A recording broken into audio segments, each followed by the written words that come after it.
مولا علی نے ساری زندگی کسی سے سوال نہیں کیا, دینے والے تھے نا, سوال نہیں کیا. ایک بڑی خوبصورت قندیل ایک شخص لایا, خوبصورت لالٹین بنی ہوتی تھی وہ, اور اس میں تیل مٹی کا نہیں ڈالتے تھے, خوشبو والی کوئی چیز ڈالتے تھے تو وہ جلتی تھی. وہ لایا کوفے کی جامع مسجد میں, حضرت علی کوفے آ گئے, کہا حضور یہ جلا لے. جب وہ لایا نا قندیل تو حضرت علی نے زندگی, امام حسن کہتے ہیں میں نے عجیب زندگی بھر سوال نہیں کیا.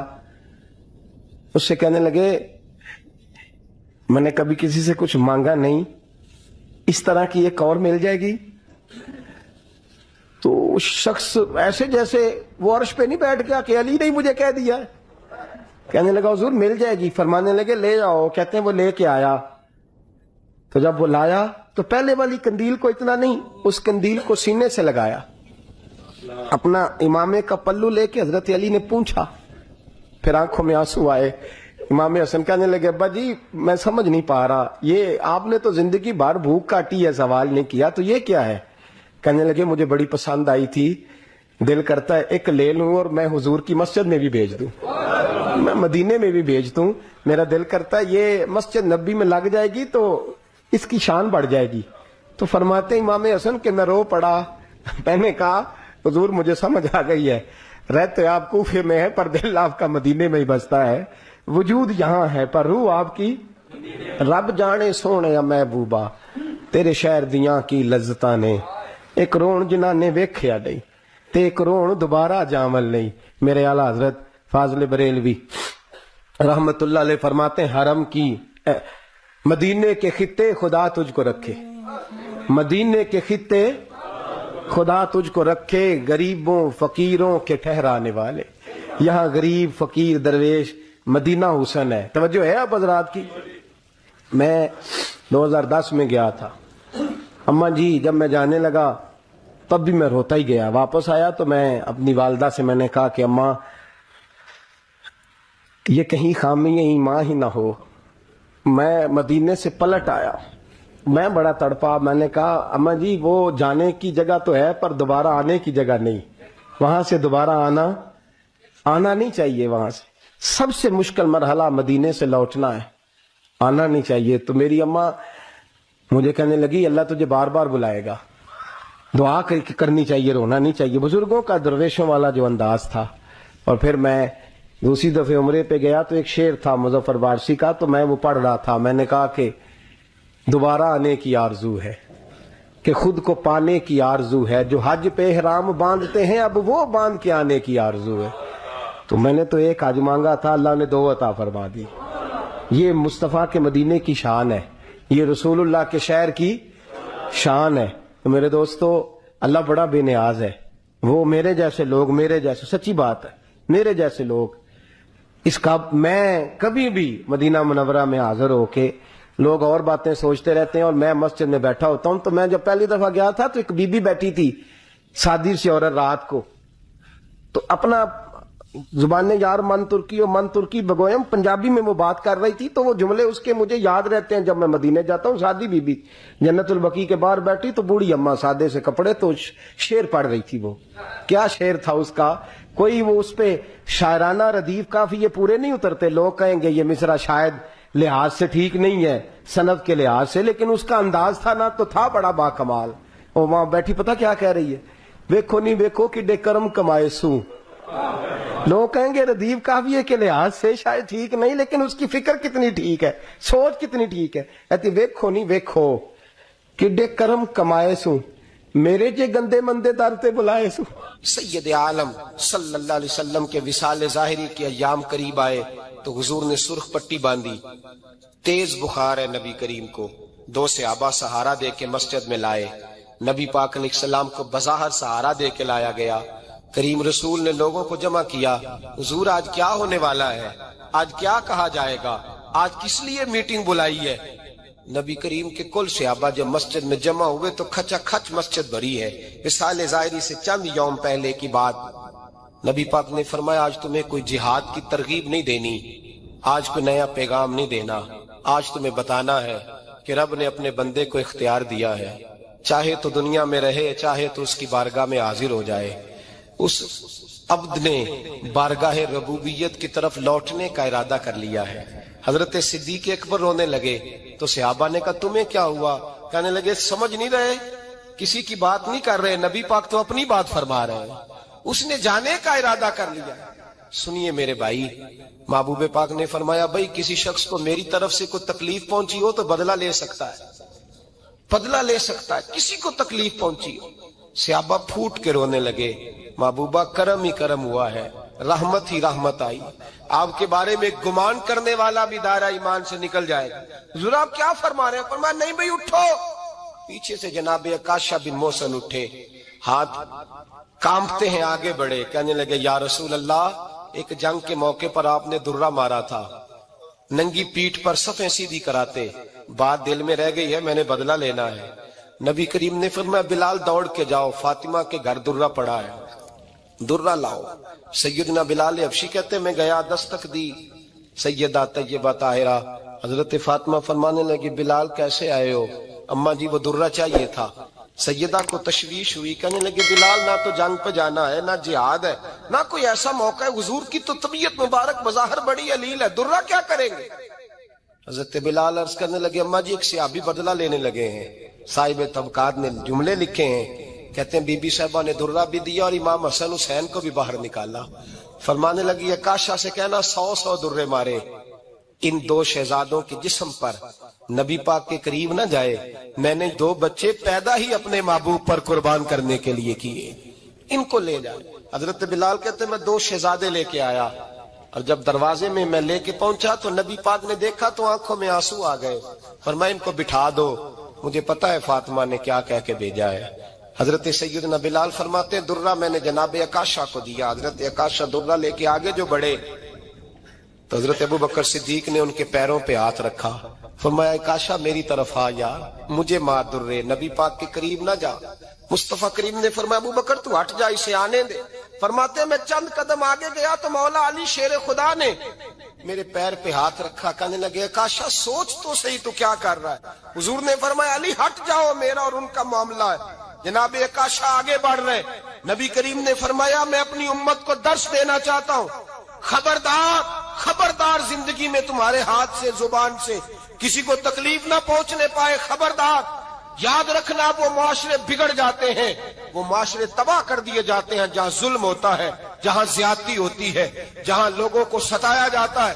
محبوب کریم کے قریب آئے حضرت عکاشہ کا، حضور میری پیٹھ ننگی تھی، آپ بھی ذرا کپڑا ہٹائیے۔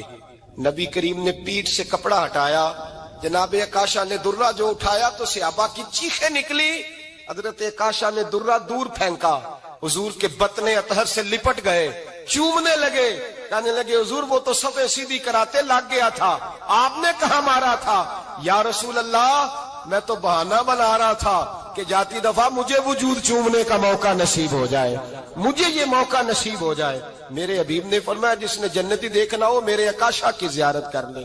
بھائی ظلم کا دروازہ کھلا ہوا ہے اور لوگ بھول جاتے ہیں زیادتی کرتے ہوئے، وہ بہو سے ہی کیوں نہ کریں، وہ اپنے گھر کے بھول جاتے ہیں کہ شاید پوچھنے والا کوئی نہیں، شاید میزان نہیں لگے گا۔ ایران کے بادشاہ نے اپنے بیٹے کو پڑھانے کے لیے ایک استاد صاحب کا بندوبست کیا، استاد صاحب کو کہا کہ میرے بچے کو دین پڑھائیے، میں چاہتا ہوں کل اس نے عنان حکومت کو سنبھالنا ہے تو یہ دین سے آگاہ ہو جائے، اس کو کچھ سکھائیے پڑھائیے۔ بہت نیک بزرگ بڑے درویش عالم پڑھانے لگے، اسباق مکمل ہو گئے، دین کے اسباق قرآن مجید پڑھایا، احادیث طیبہ کا درس دیا، اصول فقہ سے روشناس کرایا۔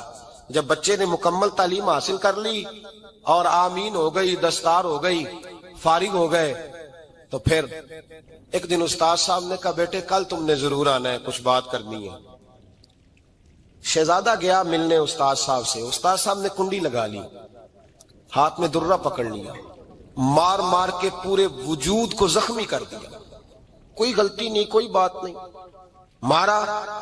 اب بچہ آیا آ کے بادشاہ سلامت سے کہا کہ ابا جی سمجھ نہیں آئی، بڑا مارا ہے استاد۔ تو سیانے تھے نا بادشاہ، یہاں تو قاری صاحب روز کٹہرے میں کھڑے ہوتے ہیں، مولوی صاحب آپ نے میرے بچے کو کیوں مارا ہے؟ آپ 8000 کے مولوی ہیں، میرا کئی کروڑ کا بچہ ہے، سویرے بدل لیں گے، خبردار آپ نے بچے کو ہاتھ لگایا، اپنی حیثیت میں رہے معاذ اللہ۔ جو قومیں استادوں کو کٹہروں میں کھڑا کرتی ہیں وہ ترقی نہیں کر پاتی۔